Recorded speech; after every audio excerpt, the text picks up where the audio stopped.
हैं हमारा हिस्ट्री का पहला चैप्टर। तो हम इस चैप्टर में क्या पढ़ेंगे?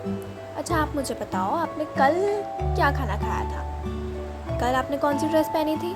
शायद आपको याद हो, पर अगर मैं आपसे पूछूं कि 1 साल पहले आपने क्या खाया था, आपने कौन सी ड्रेस पहनी थी, आप कहाँ गए थे, तो शायद आपको याद ना रहे। तो हम पढ़ने वाले 1000 ईयर अगो जो हमारे अर्ली मैन होते थे वो कहाँ रहते थे, क्या खाते थे, क्या पहनते थे।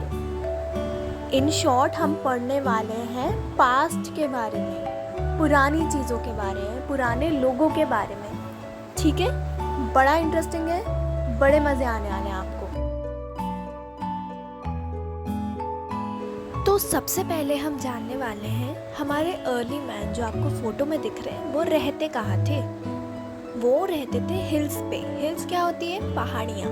तो वो 3 टाइप के हिल्स पे रहते थे, 3 हिल्स पे रहते थे, जो है सुलेमान कीर्थर हिल, गारो हिल और विंध्यन हिल्स। कौन सी है? रिपीट करो, सुलेमान कीर्थर, गारो और विंध्यन हिल्स।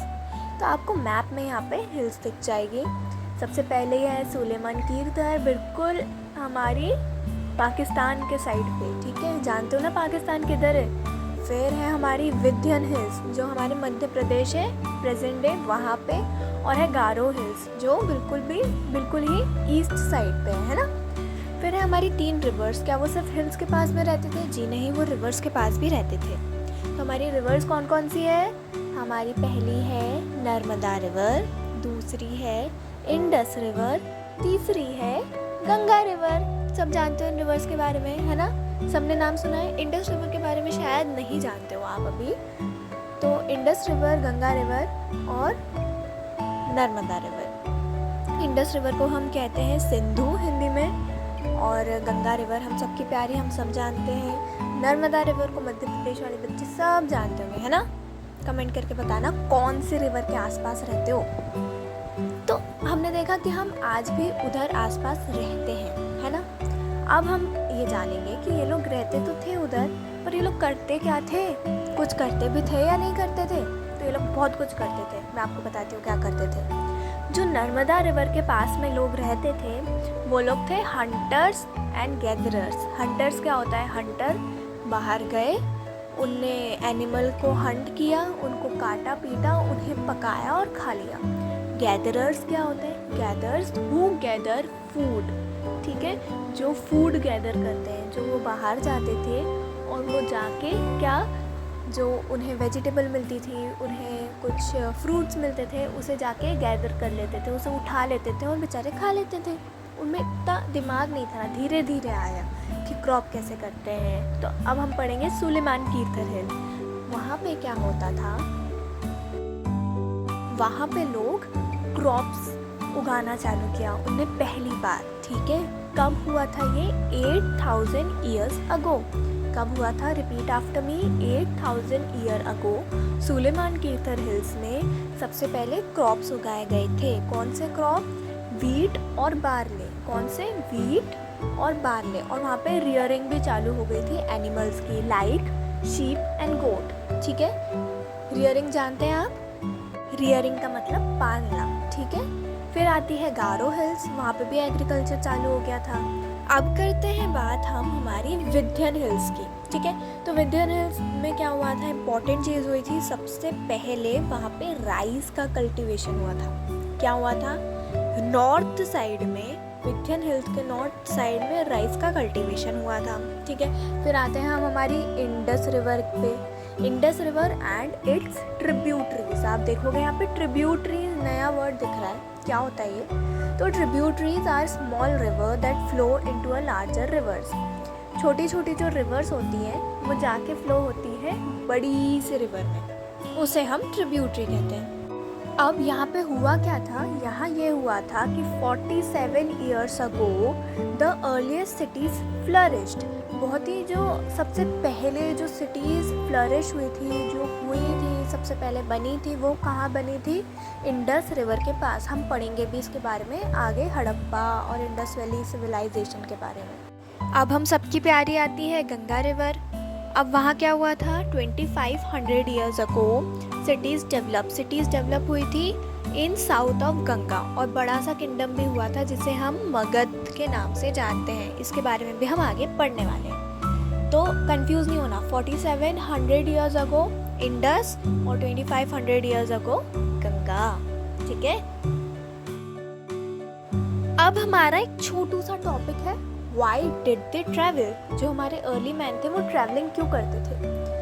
अब सबसे पहले वो जब ट्रैवल करते थे तो उनके बीच में क्या डेंजरस रुकावटें आती थी, वो थी हिमालय, डेजर्ट और रिवर्स, ठीक है। फिर man and women moved in search of livelihood. वो लाइवलीहुड मतलब इधर से उधर जाते थे ताकि वो अपना जीवन व्यापन के लिए कुछ सोर्स ढूंढ सके, है ना। और क्यों जाते थे, क्योंकि कोई नेशनल कैलामिटी आ गई, जैसे फ्लड आ गई, ड्रॉट आ गई, है ना। फ्लड मतलब बहुत ज़्यादा पानी आ जाना और ड्रॉट मतलब बिल्कुल सूखा पड़ जाना, ठीक है। फिर कुछ मैन जो दूसरा लैंड कॉन्कर करना चाहते थे, जो दूसरी जगह युद्ध करते थे, है ना, तो वो लोग भी मतलब इधर से उधर जाते थे, उनको ट्रैवल करना पड़ता था। फिर जो वैल्यूएबल गुड्स होते थे जो इधर से उधर उनको पहुंचाने रहते थे, इधर से उधर सामान, तो वो शिप के ज़रिए पहुंचाते थे।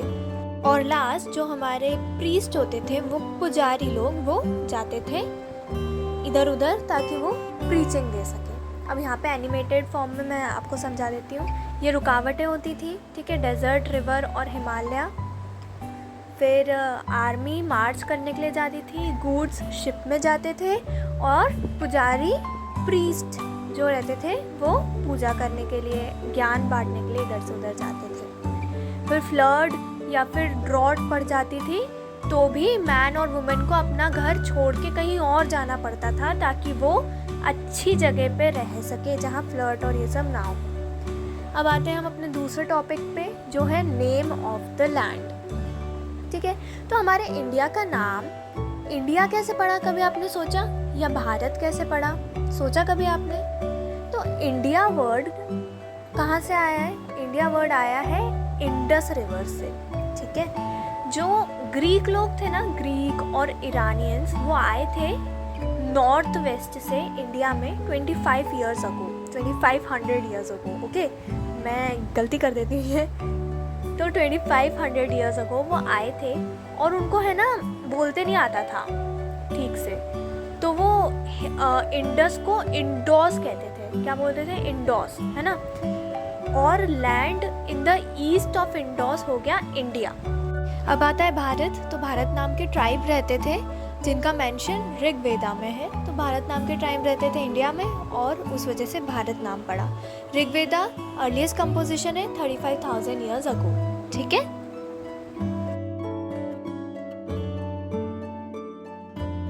अब आप सोचोगे कि मैडम आपको इतना सब कैसे पता, आपको कैसे पता पास्ट के बारे में, या कोई भी हिस्टोरियन को कैसे पता होता है। तो हमें सोर्स मिलते हैं, है ना। अब सोर्स क्या है, मैन्यूस्क्रिप्ट और इंस्क्रिप्शन, ठीक है। मैन्यूस्क्रिप्ट क्या होता है, manuscript are the hand written records of past, मतलब जो हैंड रिटन बुक्स होती है उन्हें हम कहते हैं मैन्यूस्क्रिप्ट। मैन्यू का मतलब होता है हैंड इन लैटिन, ठीक है।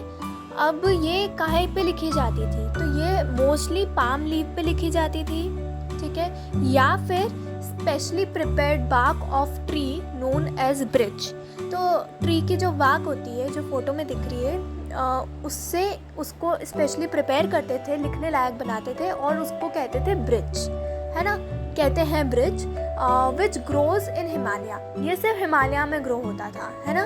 Then it was preserved in temples and monasteries, temple और मोनेस्ट्री में प्रिजर्व होता है। और कौन सी लैंग्वेज में लिखी जाती थी, लिखी जाती थी संस्कृत, प्राकृत और तमिल में, ठीक है, ठीक है। दूसरा आता है हमारा इंस्क्रिप्शन, जहाँ हमारा मैन्यूस्क्रिप्ट बिल्कुल हैंड रिटन था, इंस्क्रिप्शन भी हैंड रिटन है, पर मैन्यूस्क्रिप्ट हम पाम लीव या सॉफ्ट चीज़ों पे लिखते थे, इंस्क्रिप्शन हम लिखेंगे हार्ड चीज़ों पर, ठीक है, जैसे stone, rock, wall, building, metal, इन सब पे क्या लिखते हैं, इंस्क्रिप्शन। जो हार्ड सब्सटेंस है ना उसको याद रख लेना इंस्क्रिप्शन से। फिर दूसरा आता है हमारा कि इंस्क्रिप्शन में क्या लिखा होता था, मोस्टली किंग के रिकॉर्ड्स होते थे, है ना, कि हमने ये जीता वो जीता, तो उनकी विक्ट्रीज बताई जाती थी काय में, इंस्क्रिप्शन में।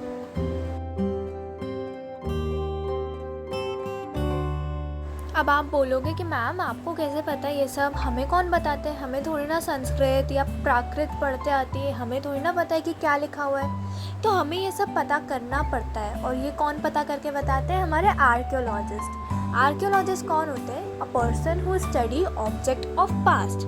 तो पुरानी जो भी चीज़ें होती है वो उन्हें पढ़ते हैं। कैसे करते हैं वो एक्सप्लोर करते हैं, एक्सकावेट करते हैं। एक्सकावेट मतलब डिग अंडर द अर्थ।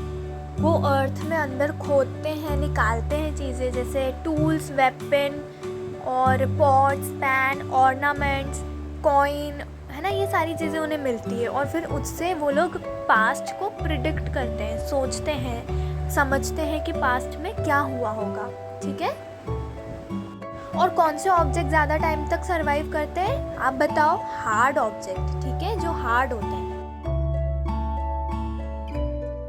अब बात कर लेते हैं कि सोर्सेज क्या होते हैं। तो जो आर्कियोलॉजिस्ट होते हैं, हिस्टोरियंस होते हैं, वो लोग एक वर्ड यूज़ करते हैं सोर्स, उन सारी चीज़ों का जो चीज़ें उन्हें मिलती है एज इंफॉर्मेशन, जो पास्ट बताती है। जैसे वो कुछ भी चीज़ हो सकती है, वो हो सकती है मैन्युस्क्रिप्ट, इंस्क्रिप्शन या कोई भी चीज़। अब हम आ गए हैं सेकेंड लास्ट टॉपिक पे। तो वन पास्ट और मैनी। अच्छा मुझे बताओ कि क्या मेरी लाइफ आपकी लाइफ सेम चलेगी? क्या किंग की लाइफ और सर्वेंट की लाइफ सेम चलेगी? क्या क्राफ्ट पर्सन, फार्मर, इनकी लाइफ सेम चलेगी? जी नहीं। इसलिए एक पास्ट कभी भी नहीं होता है, बहुत सारे पास्ट होते हैं। हर किसी की लाइफ अलग अलग चलेगी, है ना, उस टाइम पे भी। तो किंग्स की लाइफ बहुत अच्छी रहेगी और जो सर्वेंट्स रहेंगे उनकी अच्छी नहीं रहेगी। तो इसलिए कहा गया है there is no one past, there are many past. तो ये आ गया हमारा लास्ट टॉपिक इस चैप्टर का। तो डेट्स को अगर हम सिंपल फॉर्म में समझें तो डेट्स दो टाइप में डिवाइडेड है। एक वो जब जीसस क्राइस्ट का बर्थ हुआ था उसके बाद वाला टाइम, और दूसरा वो टाइम जब उनका बर्थ नहीं हुआ था, मतलब उनके बर्थ से पहले वाला टाइम। तो बाद वाले टाइम को हम कहते हैं एनो डोमिनी या कॉमन एरा, और पहले वाले टाइम को हम कहते हैं बिफोर क्राइस्ट या बिफोर कॉमन एरा। बस ये बात ध्यान रखनी है। बाकी मैं आपको अभी इसको बहुत ही अच्छे से टाइमलाइन के फॉर्म में समझाती हूँ, क्योंकि पैराग्राफ है तो आपको शायद इतने अच्छे से समझ नहीं आए। एक बार इसको रीड कर लेना, आपकी बुक में ये चैप्टर फर्स्ट के लास्ट पेज पे दिया हुआ है। ठीक है। ये आ गई हमारी टाइमलाइन। अब यहाँ पे देखो, आपको समझ आ जाएगा। स्टार के राइट हैंड साइड पर लिखा हुआ है AD और लेफ्ट हैंड साइड पे लिखा हुआ है BC। ठीक है। AD मतलब एनो डोमिनी, BC मतलब बिफोर क्राइस्ट, BCE मतलब बिफोर कॉमन एरा और CE मतलब कॉमन एरा। दीदी समझ नहीं आ रहे इतने सारे टर्म्स। देखो AD मतलब होता है कॉमन एरा, ठीक है, एनो डोमिनी, ये जो हमारा एरा चल रहा है जब जीसस क्राइस्ट के बर्थ के बाद की बात कर रहे हैं हम। ठीक है। यहाँ पे लिखा हुआ है ना AD1, AD2, AD3, AD4, मतलब सीधे आगे चल रही है ना, जैसे 2000, 2001, 2002 और फिर 2024, है ना। वहीं BC में लिखा है बिफोर क्राइस्ट, मतलब क्राइस्ट हुए नहीं अभी, उनसे पहले का टाइम।